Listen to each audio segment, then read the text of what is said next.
त्यांच्या आंदोलनावर ठाम आहेत। आता हा पेच सरकार कसा सोडवणार आहे? आज समितीची बैठक होती आरक्षणाच्या संदर्भामध्ये आणि उपसमितीची बैठक होती आणि त्यानंतर जरांगे पाटील ऑनलाईन त्या ठिकाणी बैठकीला होते। आपण त्याचं मला वाटतं प्रक्षेपण लाईव्हच दाखवलं, पूर्ण लाईव्ह होती बैठक, पूर्ण लाईव्ह बैठक त्या ठिकाणी झाली। पण मी पुन्हा आपल्याला सांगेल की या ठिकाणी जरांगे पाटलांवर मुंबईला येण्याची वेळ येणारच नाही। 20 तारखेपर्यंत निश्चित पॉझिटिव्ह तोडगा याच्यावर निघेल आणि त्यांना जे अपेक्षित आहे आरक्षण ते त्यांना त्या ठिकाणी मिळेल।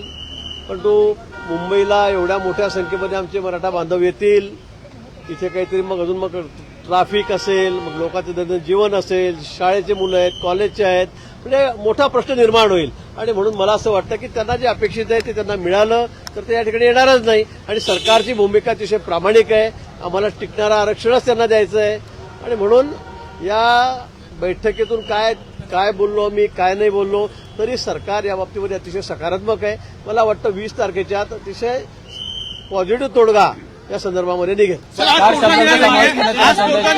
मागे घेतले नाहीत, पहिली गोष्ट गुन्हे मागे घेतले नाही, दुसरी गोष्ट अधिकारी जे आहेत ते नोंदी नीट तपासत नाहीत असा त्यांचा आरोप आहे। अधिकारी द्वेष भावनेने काम मी गेल्या वेळी ज्यावेळेला त्या जरांगे पाटलांना भेटायला गेलो त्यावेळेला एसपी सुद्धा सोबत होते, कलेक्टरही होते माझ्या अंतरवलीमध्ये आणि त्या ठिकाणी त्यांच्या समोर मी सुद्धा दिलेल्या आहेत।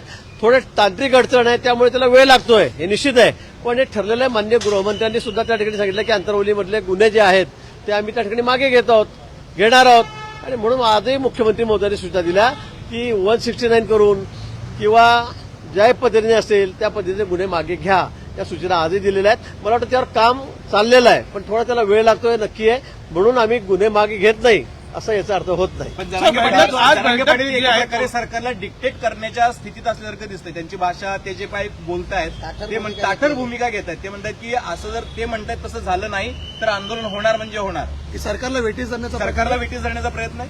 नाही, मला ठीक आहे, त्यांच्या मागण्या आहेत त्या रेटून धरलेल्या आहेत त्यांनी, जनमत त्यांच्या मागे आहे मोठं, हे खरं आहे।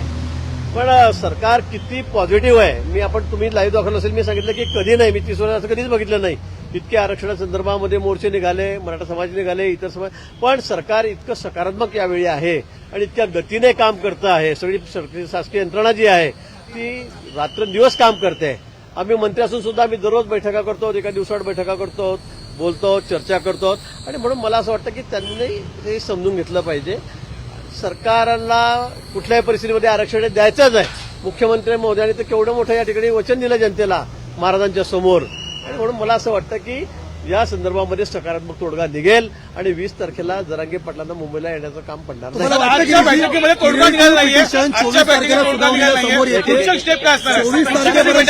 थांबावं वाटतं का? कारण 24 तारखेला पिटिशन आहे, शब्दाचं काय करणार? एक सगळे सोयरे शब्दाच्या बाबतीमध्ये आम्ही त्या ठिकाणी सांगितलेलं आहे। कारण आता म्हणजे आधी जो विषय झालेला होता तो थोडा वेगळा होता, पण आता त्यांनी सांगितला तो थोडा विषय वेगळा आहे।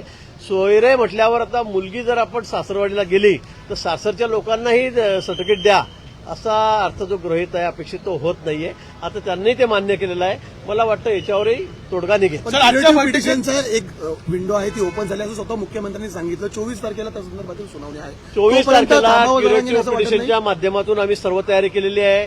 मागासवर्गीय आयोग आहे तो या संदर्भामध्ये रात्रंदिवस काम करतोय। मला वाटतं त्यांचा रिपोर्ट आला, त्यांचा अहवाल आला की अतिशय एका दिवसाचं त्या ठिकाणी सेशन घेऊन, अधिवेशन घेऊन त्यात आम्हाला फक्त कायदा पास करायचा आहे, त्यांना मंजुरी द्यायची आहे, एवढंच आम्हाला त्या ठिकाणी करायचं आहे। आणि म्हणून मला वाटतं की दोन्ही टिंगणे ऑप्शन आमच्या समोर आहेत। एक तर जरांगे पाटील म्हणतात तेही आहे, दुसरं क्युरेटिव्ह पिटिशन आहे, त्याची एक विंडो आपल्यासाठी उघडी झालेली आहे आणि तिसरं मागासवर्गीय आयोग हाही अतिशय वेगाने काम करतोय। मला वाटतं तिघांपैकी कुठे ना कुठे मार्ग निघेल। एक शेवटची मुदतवाढ द्यावी असं वाटतं जरांगेंनी पुन्हा एकदा? नाही, द्यावी लागेल, आमचा तर हाच प्रयत्न की मुदतवाढ द्यावी, पण काही झालं तरी मला वाटतं की 20 तारखेपर्यंत आम्ही यातून सकारात्मक त्या ठिकाणी मार्ग काढू। निश्चित जरांगे पाटलांना मुंबईला यावं लागणार नाही हे मी पुन्हा आपल्याला सांगतोय। सरकार अतिशय सकारात्मक या बाबतीमध्ये आणि थोडा वेळ लागला तरी आम्हाला टिकणारं आरक्षण द्यायचं आहे। घाई गर्दीमध्ये करून परत तुम्हाला काही देऊन टाकलं, तुरंत महिना 15 दिवसामध्ये जर ते नाकारलं गेलं तर मग लोकांमध्ये मोठा रोष होईल, नाराजी होईल। आम्हाला ते यावेळेला करायचं नाही, आम्हाला टिकणारं आरक्षणच द्यायचं आहे त्यांना। बैठकीमध्ये तोडगा निघाला नाहीये, पुढची स्टेप काय असणार आता? अशा प्रकारची बैठक पुन्हा होणार मला आहे? वाटतं चर्चा सुरू असतात, चर्चा होत राहतात. आम्ही त्याच्याशी बोलतो. त्यांनी सांगितलं की चर्चेचे दार उघडेच आहेत, शेवटपर्यंत 20 तारखेपर्यंत मी तुमच्याशी बोलेल.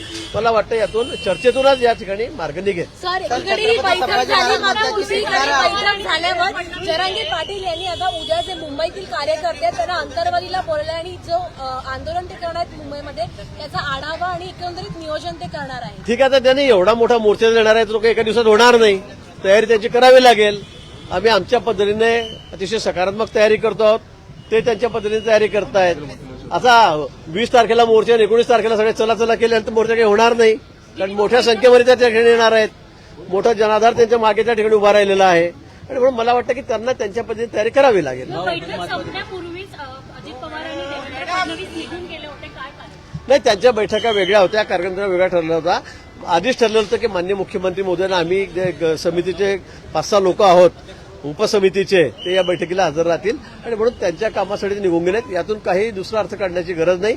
या बैठकीच्या पूर्वी 3-4 त्या ठिकाणी बैठक झालेली होती, ठरलेलं आहे. काय तर छत्रपती संभाजी महाराज असं म्हणतात की टिकणारं आरक्षण म्हणजे नेमकं काय? कारण 50%च्या वर आतापर्यंत आरक्षण टिकलेलं नाही असं त्यांचं म्हणणं आहे. आम्ही पुन्हा तुम्हाला वारंवार सांगतो, आम्हाला टिकणारं आरक्षणच द्यायचं आहे. सरकार या बाबतीमध्ये जे सकारात्मक आहे. आता तुम्ही आकडेवारीमध्ये फार जाऊ नका, पण मराठा समाजाला अपेक्षित जे आरक्षण आहे ते आम्ही देणार आहोत.